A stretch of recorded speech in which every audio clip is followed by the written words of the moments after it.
Following in their parents' footsteps, the boys' next step was to do the circuits around Ireland, and it was not long before the group started making headlines. Those moments when we were going on stage, we were in our own minds, I guess, we were Thin Lizzy at that point, so, all our dreams were being fulfilled at that point in our lives, so yeah, it was amazing.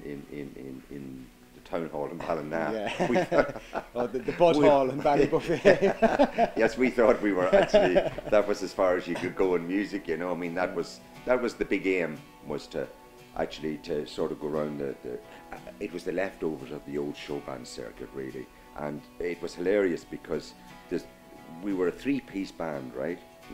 You've got to envisage us, and they would have T.R. Dallas the night before with 8 people in it, and they'd want to know where we were going, wanting in at 3 o'clock in the day because we had a lorry load of gear, right? I mean, we lived the lifestyle of, if Rory Gallagher has a lorry load of gear, we'll have a lorry load of gear as well, But the old hall owners couldn't figure out what 3 fellas needed with all this equipment, until they heard us play, and then they usually ran out the door as fast as they could.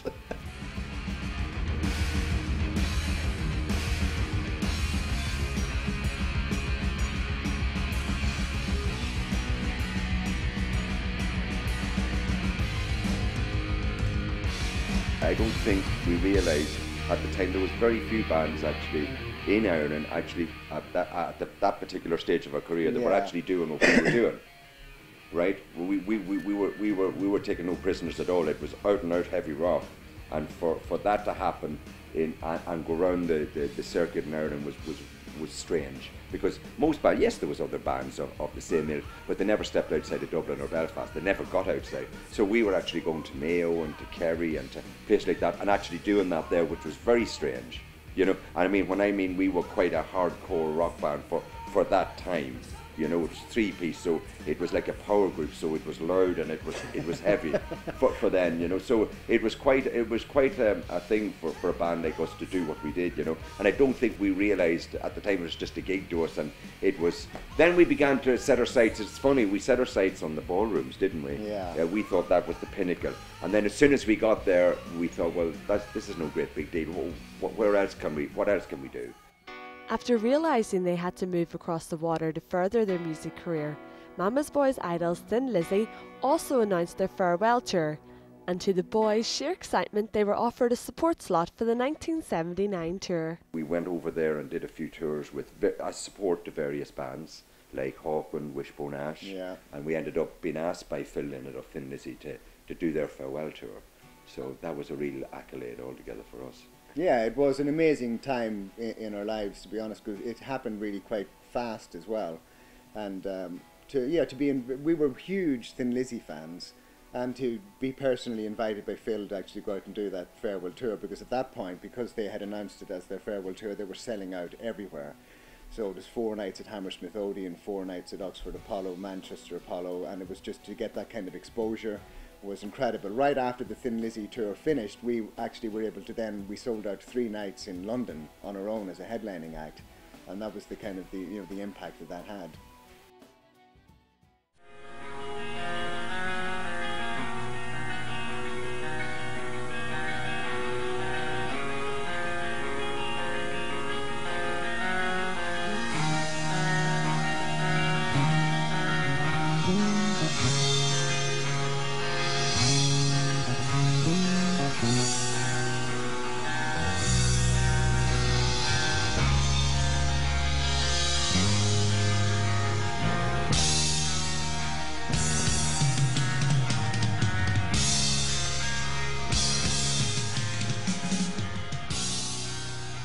Straight off the back of the Thin Lizzy tour, the band headlined their own gig to a sellout crowd.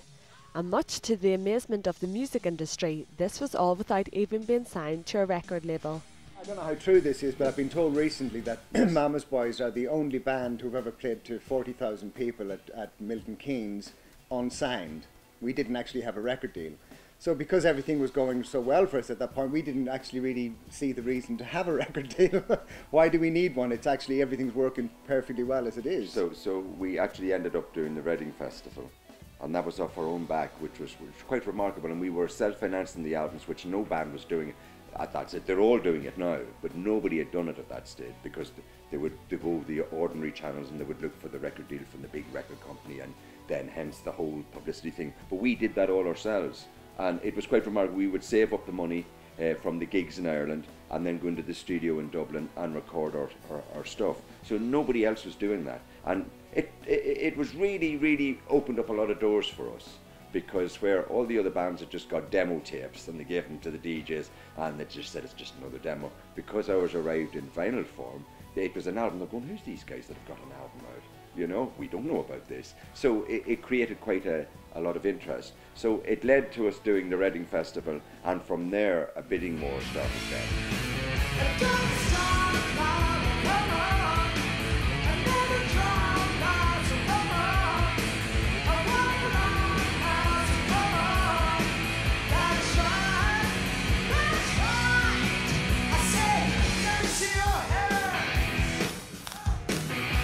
Two labels that at that time were also starting out. One was Jive Records and the other was Geffen.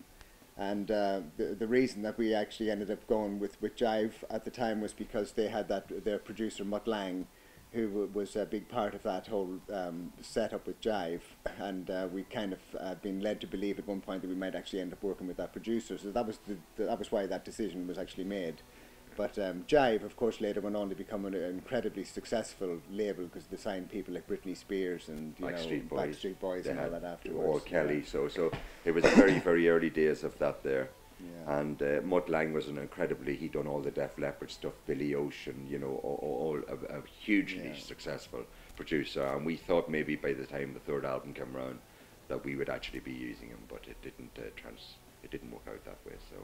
But having said that, you know, that then allowed us to go to America, because they signed us and we signed with Arista in America.